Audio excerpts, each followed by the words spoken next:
Saudara-saudara yang dikasihi Tuhan, saya Pendeta Radius Aditya Jonar, Ketua Majelis Jemaat GPIB Jemaat Immanuel WR Supratman, akan mengajak kita untuk membaca dan merenungkan firman Tuhan pada saat ini. Mari sebelum kita membaca dan merenungkan firman Tuhan, kita satu dalam doa. Kita berdoa. Bapa Sorgawi, saat ini kami akan membaca dan merenungkan firman-Mu. Berkatilah kami, supaya di dalam tuntunan kuasa Roh Kudus kami diberkati oleh firman. Di dalam nama Tuhan Yesus kami berdoa. Amin. Saudara-saudara, kita akan membaca dan merenungkan firman Tuhan pada saat ini diambil dari Injil Lukas pasal 16 ayat 15. Injil Lukas pasal 16 ayat 15 yang saya akan baca dari Alkitab Terjemahan Baru 2 atau Alkitab TB2. Ya, Injil Lukas pasal 16 ayat 15. Demikian firman Tuhan. Lalu ia berkata kepada mereka, "Kamu membenarkan diri di hadapan orang, tetapi Allah mengetahui hatimu. Sebab apa yang dikagumi manusia adalah kejijikan di hadapan Allah." Berbahagialah kita yang mendengarkan firman Tuhan ini dan mau merenungkannya dalam kehidupan sehari-hari. Saudara-saudara yang dikasihi oleh Tuhan, ada seorang pria yang mengaku membutuhkan uang untuk membelikan susu bagi anaknya. Dan karena itu ia memilih untuk mencopet di sebuah angkutan umum. Sekali berhasil, ternyata ia kemudian menjadi ketagihan. Dan setelah beberapa kali berhasil mencopet, ia merasa bahwa ia ingin membagi hasil copetannya dengan sang sopir.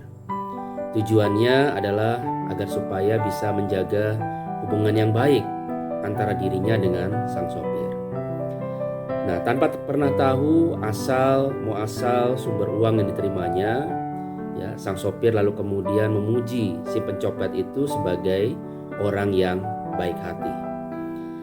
Saudara-saudara, berdalih dengan alasan yang seolah-olah benar adalah salah satu cara untuk menyangkal dan menghalalkan perbuatan yang salah.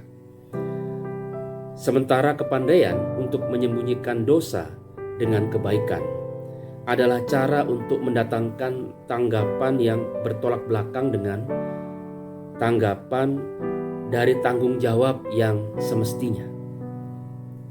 Demikian pula dengan orang-orang Farisi yang mencemooh Tuhan Yesus dengan ajarannya. Mereka berupaya untuk menciptakan pendapat orang-orang tentang diri mereka, agar supaya mereka dapat membenarkan tindakan daripada orang-orang Farisi yang salah. Tidak hanya berhasil terbebas dari tuduhan berlaku salah, tetapi para pemimpin orang-orang Farisi mendapatkan pujian dan kehormatan. Sikap dan pikiran mereka dikagumi bagaikan dewa.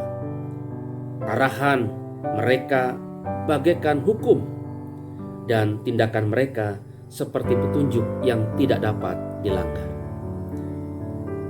Saudara-saudara dikasih oleh Tuhan, sebelum kita tergiur untuk melakukan tindakan yang serupa dari orang-orang Farisi ini, maka marilah kita terlebih dahulu mengingat akan kemahakuasaan Allah dan juga jati diri kita sebagai anak-anaknya.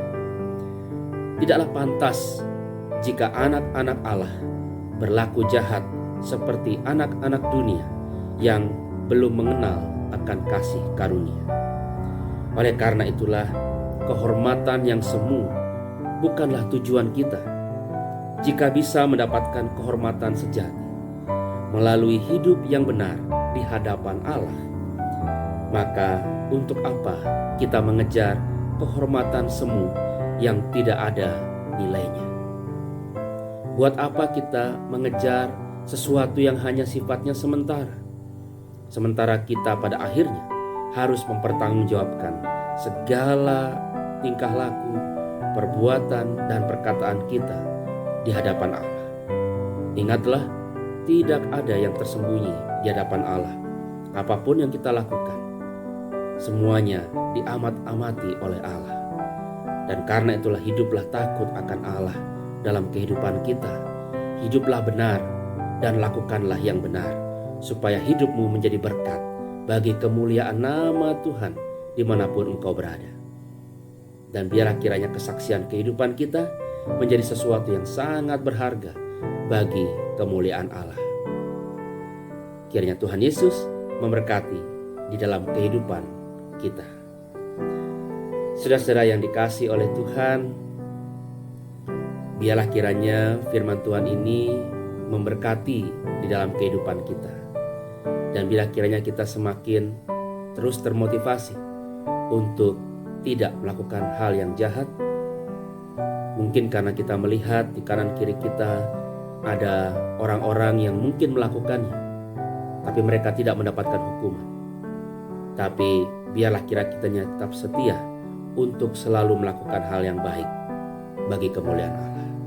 Kiranya firman Tuhan ini memberkati kita semua. Amin.